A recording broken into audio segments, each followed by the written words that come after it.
We're going to start review the basics for the periodic table. The basics for the periodic table start with Dmitry Mendeleev, who started to organize the elements based on atomic number, not mass. What he noticed was that reactive properties for elements repeat as we go down through atomic number. This allowed him to predict the properties of elements that hadn't been discovered yet. This is what we now refer to as the periodic law. And let's remind ourselves that laws summarize observed behavior, but it's theory, in this case quantum theory, which explains the observed behavior. Well, let's take a look at the periodic trends that were observed in the elements as Mendeleev started to organize the periodic table. If we first line up the known elements at the time based on atomic number, we get something that looks like this. But if we start to observe reactive properties, we notice that there are certain elements that are gaseous and unreactive. There are other elements that are gases and very reactive. There is a series of elements that are shiny metallic, often react violently with water and form compounds in a 1-to-1 ratio with chloride. There are other elements that are shiny metallic and reactive with water in most cases and form compounds with chloride in the ratio of 1-to-2. If we go ahead and organize the elements based on reactivity, we have the first section of the periodic table. And if you count elements left to right, starting in the second row, we see that we have 8 elements that repeat before we have to start over again. Of course, this leads to the commonly understood octet rule or rule of 8, where we end up with 8 elements before we start to repeat ourselves. If we take a look at the modern periodic table, hopefully you all have a copy as you're looking at this, you'll see that the previously arranged elements form the first 3 rows and just a little bit of the 4th row in the periodic table. We know from quantum mechanics that the first group in the periodic table corresponds to NS1, where N is the period or row in the periodic table. S is the quantum orbital S, and the fact that we have 1 electron in that orbital. In the second group, we see we have NS2, where we have 2 electrons in that s orbital.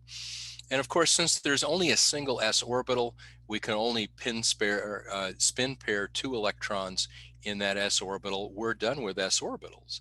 And now, as we transition farther to the right in the periodic table, we're looking at the p orbitals. And of course, there are 3 p orbitals with a maximum number of 2 electrons per orbital, for a maximum number of 6 electrons in the p orbitals. And as we transit from left to right in this group of elements, we first have P1, P2, P3, P4, 5, and 6 using these designations. Once we reach P6 for any given n value, any given principal quantum number, we have completely filled that principal quantum number, and we have to start over again with n of a higher magnitude, and we start a new row or a new period in the periodic table. Of course, we can then take a look at the transition metals, where we start to introduce our d orbitals, and depending on which n value we have, we've got d1, d2, d3. There are 5 d orbitals, 2 electrons per orbital, for a maximum of 10 electrons in the d orbital. So if you count over the number of columns in the transition elements, you will see we have a grand total of 10 columns or 10 groups before we transition back into p orbitals. Finally, if we take a look at the bottom of the periodic table, where we have our lanthanide and actinide series, this is where we first introduce our f orbitals and start to fill them in a manner similar to what we have in the transition metals in the d orbitals. Well, when we're talking about the periodic table, we differentiate between what we refer to as core electrons and valence electrons. The core electrons for any given element are the electrons that are in the full shells for whatever n value we're talking about. The valence electrons are in the outermost shell, the last n number we're starting to fill. And it's the valence electrons that are going to determine reactivity. We need to be careful as we're looking at rules for DNF electrons, because the definition for valence electrons then becomes quite a bit more complex.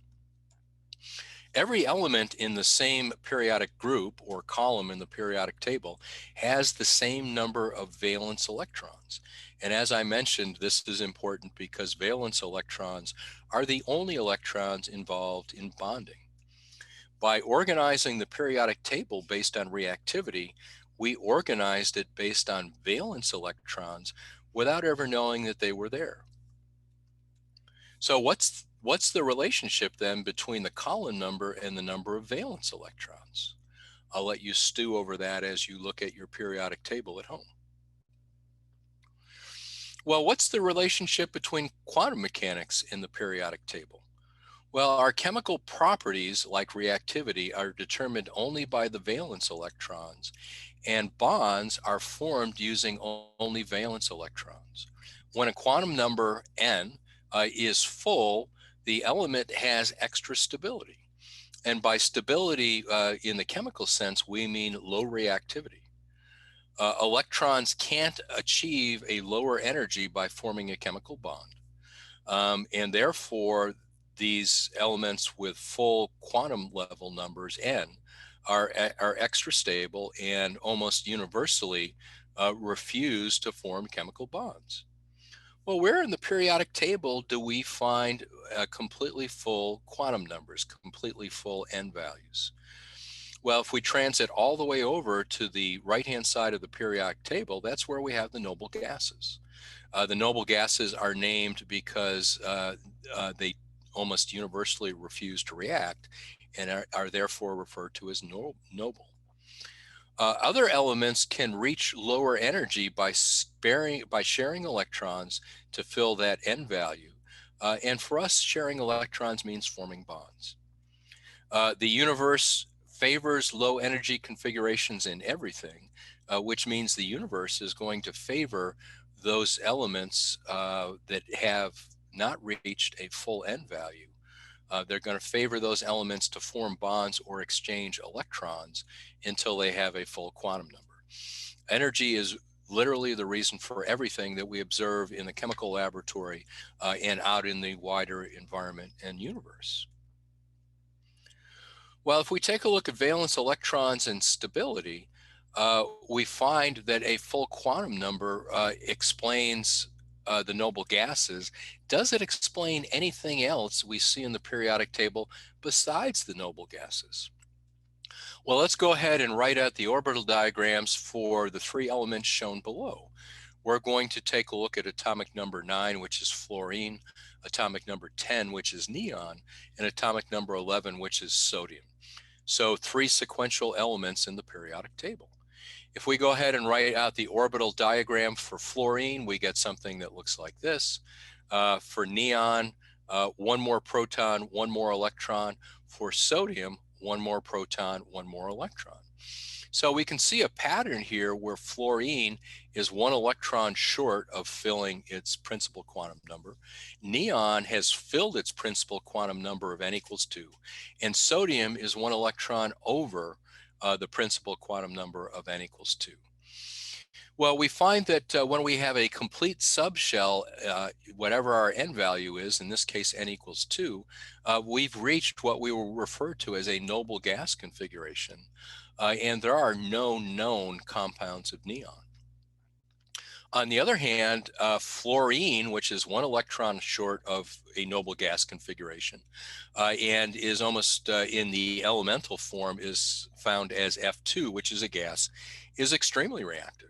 And fluorine gas will react with almost anything other than noble gases to pick up that extra electron, giving us a fluoride ion, fluorine with an extra electron, so that fluorine has completed that noble gas configuration, and then fluorine is done reacting.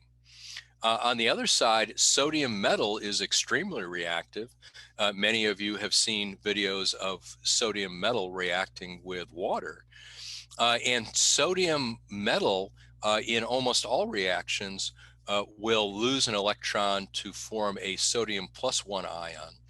Now, sodium has achieved a noble gas configuration for N equals 2. So we have both for fluoride -1, neon, and sodium +1. We have what would be referred to as an isoelectronic configuration. They all have the same orbital configurations for their electrons.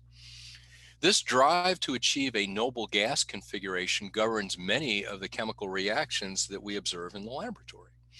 A complete octet is when we're referring to s and p orbitals that are completely filled, having completed that principal quantum number. I challenge you to go ahead and repeat this process for oxygen, which has atomic number 8, one less than fluorine, and magnesium, atomic number 12, which has one more electron than sodium.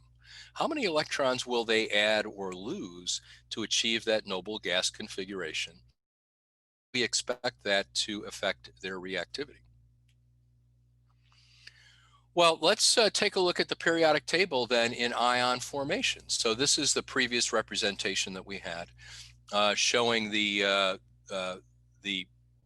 atomic orbitals and the electrons in s, p, and d in those atomic orbitals. Well, group 1 is one electron over a noble gas configuration. All group 1 elements form +1 ions, losing that single s electron, and then stop reacting. In group 2, we've got 2 electrons in the s orbital over a noble gas configuration. And all elements in group 2 will lose 2 electrons, form a +2 ion, and then stop reacting. Let's skip the transition metals for a minute and go over to boron or aluminum, which are group 3 elements. And you see boron and aluminum will form +3 ions and then stop reacting. Now things start to get a little more complex. Carbon can either form a +4 oxidation state, having lost 4 electrons, or it can gain 4 electrons, and either one of those will achieve a noble gas configuration. Carbon chemistry is complex, which is one of the reasons that organic chemistry, which is the basis of life, is so varied and so interesting. Let's move on to nitrogen or phosphorus. We can either lose 5 electrons to form a noble gas configuration, or gain 3 electrons to form a noble gas configuration. Nitrogen and phosphorus usually are found in -3, but not always, as that's a shorter route to a noble gas configuration. Oxygen almost universally forms a -2, gaining 2 electrons to achieve a noble gas configuration. The only exception to that is when it's bonded to fluorine. Sulfur, on the other hand, immediately below oxygen in our group 6, although it will form a -2, will often also form a +6, depending on what it's bonded to. And then finally, we have group 7, which is the halogens, which universally start out as gaining 1 electron to reach a noble gas configuration. In fact, for fluorine, the -1 ion fluoride is the only charged ion we will find. Chlorine, bromine, and iodine, it gets a little more complex than that, especially if they're bonded to either fluoride or oxygen. Finally, we reach group 8, where we naturally have achieved a noble gas configuration. And until we get down to xenon, because we have a filled principal quantum number, our n value, until we get down to xenon, as far as I know, there are no known compounds of any of those noble gases. All right, so we have accounted for the s and p orbitals and gaining or losing electrons to reach a noble gas configuration. What about the transition metals? The transition metals, because we've got d orbitals with many more electron possibilities, are kind of a special case, and we'll look at those separately. And as we look at our transition metals, now instead of talking about full N values, we're going to start discussing our quantum sublevels and how stability appears in the quantum sublevels. So our quantum sublevels, so our principal quantum number is N. When we reach L values, we usually designate those with letters S, P, D, and F. How do sublevel configurations affect energy stability? As soon as we understand that, we'll start to understand the possible ions that we can form out of these transition metals. Well, as we take a look at the transition metals, we're going to start to talk about half-filled and filled sublevels, because those have less energy, and by definition then, from a chemical reactivity point of view, will be more stable. So you can see calcium. So we're starting one element to the left of our transition metals. We've got calcium, which has two 4s electrons. And as soon as we move one over in the periodic table to scandium, we start to fill those 3d orbitals. So we've got one electron in 3d. Then we've got two electrons in 3D, three electrons in 3D. And then all of a sudden, when we hit chromium, we hit the case where we no longer maintain two electrons in that 4s orbital. What happens is we add that fourth d electron, and one of the s orbitals, one of the electrons in the 4s orbital, it transits up to the 3d orbital. Why? So we observe that experimentally. Theoretically, why do we see it? Well, if energy is the reason for everything, we must have a higher level of stability, lower level of reactivity. If we have a half-filled s orbital and a half-filled d orbital, as opposed to having a completely filled s orbital and four electrons in that d orbital. You can see as we go one over to manganese, that next electron, as opposed to going into a d orbital, goes back into the s orbital. We now have a completely filled s orbital and a half-filled d orbital. As we transit to the right and hit copper, we see experimentally that copper must have a lower level of reactivity with a completely filled d orbital and a half-filled s orbital. And then finally we hit zinc, and that next electron goes into the s orbital. We now have a completely filled s orbital, a completely filled d orbital, and our next electron for gallium goes into the p orbital. All right, so if we consider that then, and we take a look at transition metals, we see that based on the number of electrons removed, that we have the possibility of forming multiple ions for each element based on electron stability. So if we take a look at scandium, we will see that the only ion formed, the only oxidation state available is +3. Well, clearly we've lost both of the two s electrons and that one 3d electron. Titanium, a little more complicated. We can initially lose both of the 4s electrons to form a +2. The two 4s electrons and one of the 3d electrons, +3, or both of the 3d electrons to give us +4. Vanadium, multiple oxidation states, chromium, multiple oxidation states, manganese, iron. Obviously, we end up with many possibilities until we get all the way over to the end of the transition metals and look at zinc. The only ion that zinc forms is +2, where it has lost both of those 4s electrons, but will not lose any of the 3d electrons, which are now in a completed subshell. Well, is there any rhyme or reason to the way that we lose these electrons? Well, the answer is mostly there is. But the ion formation patterns can be quite complex. In general, we will lose both of the 2 electrons in the s orbital before we start to lose any of the electrons in the d orbitals. And stability and therefore ion formation will be driven by either full or half-fill subshells, both for the s orbital and for the p orbital. Well, is there a way that we can think about this formation of these metal ions that makes any sense based on these full and half-full subshell examples? Well, so if we take a look at the common oxidation states for these transition metals, the first thing that we notice is that all of these transition metals almost uniformly will lose their 2 electrons in the s orbital first. Now, calcium is not a transition metal; it's group 2, but I've included it so we can see that pattern. So calcium will form +2.